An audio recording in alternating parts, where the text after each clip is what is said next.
The world population is currently estimated to be around 7.8 billion people.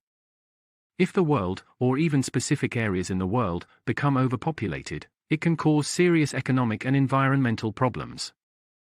The first issue is the availability of resources. If the population size exceeds the capacity of resources, there will be insufficient resources for the people. As a result, people will have to compete for resources, and shortages will occur. This will lead to a rise in food prices and difficulties acquiring essential commodities like clean water. People's living standards will decrease, resulting in illnesses and poverty.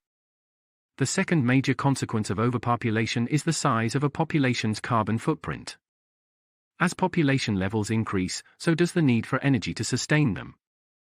This is likely to lead to an increase in emissions of pollutants such as carbon dioxide, which contribute to climate change.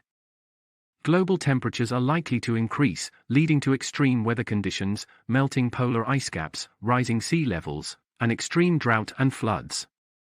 This could reduce available resources, reduce habitable land, and lead to food insecurity, displacement of people, and a loss of biodiversity. The third major problem from overpopulation is the issue of poverty.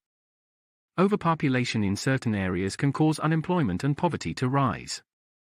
This can result in an increase in the number of people living in slums and low-income housing, with poor access to basic services like healthcare, education, proper sanitation, and electricity.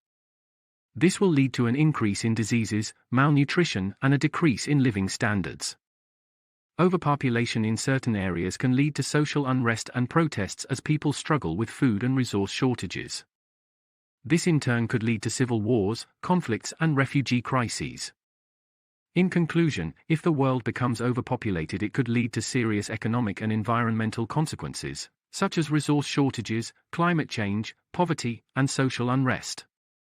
It is therefore essential that governments take proactive steps to reduce population growth and manage resources for future generations.